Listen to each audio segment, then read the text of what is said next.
In this tutorial in CyberLink Powerdirector, I'd like to show you how you can take a video clip that has no audio and embed audio in it as though it were native to the clip, or maybe it has an audio track you don't want to use and you can replace it.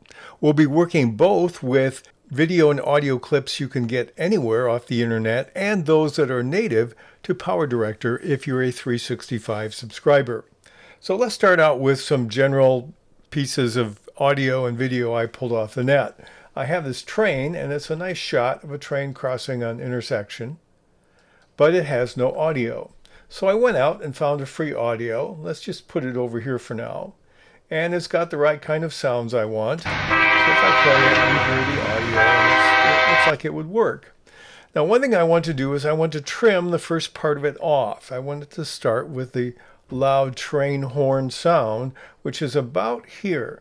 Now there's a couple ways you can do that. You can enlarge the track, both in terms of the size of the track, and you can magnify it this way, and you can move to where, scrub to where you want, and you can try to edit it that way. That will work. Let me give you just another option you may not have considered. I'm going to click on the track, and then I'm going to right click and choose Edit Audio from the pop-up menu, and then I'm going to use the Audio Editor.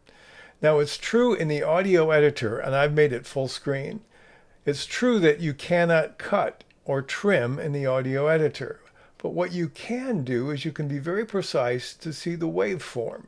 So what I'm going to do is I'm going to go to where I want to in this very precisely. I've got a whole screen to look at, not just a little track.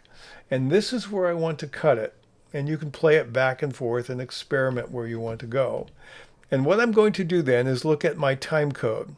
It's 2 seconds and 14 frames. I'm just going to cancel out of it here. And then what I want to do is I want to make sure I've highlighted only the audio track, and I want to get in 2 seconds and 14 frames.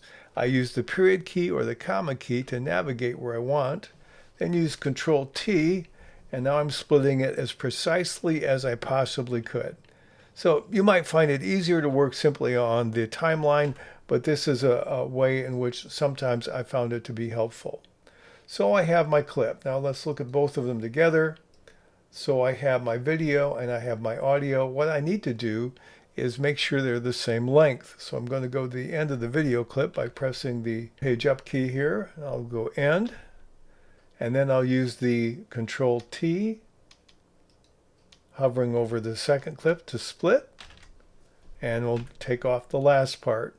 Now if I want to make them function as though they were always together, I simply highlight both of them, right click, and then I choose Link, Unlink Video and Audio. And now they move together, they're bound together as though the video was native to the audio. So it's all one clip now. So that's a really nice way to do that.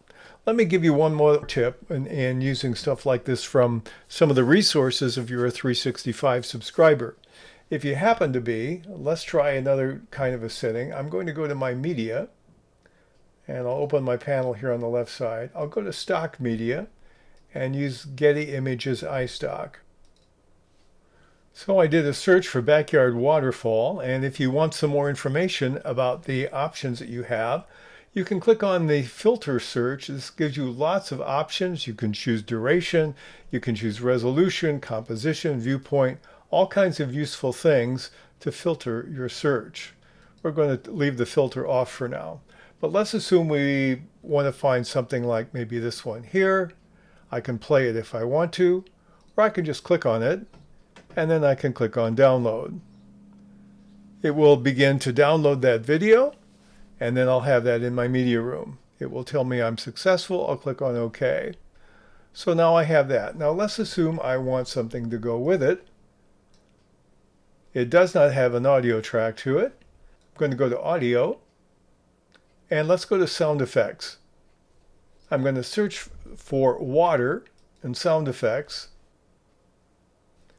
And let's see what we have here. We have water splash. See if I want duration here because I want to make sure it's at least as long as the clip, so it can't be too short. Make this bigger so I can see plenty.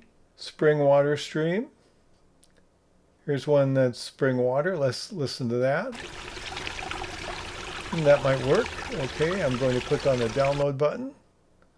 Now that I've downloaded the clip, I can take, and you notice the icon changed to a heart. It means it's in my resources.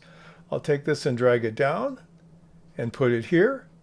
I'm not going to edit it in this case, so I'm just going to go to the end of the first clip. I'm going to press the page up, press the N key. I'm going to highlight the audio, do Control T to split it. And I'm going to take these two pieces here, right click like we did before, click on link and unlink audio video. And now if I want to play this clip, I have the clip and the audio working together, and it looks just like I might want it to, as if it were all filmed at the same place with both audio and video. So that's a few tips on working with internal and external resources and linking audio and video together in Powerdirector.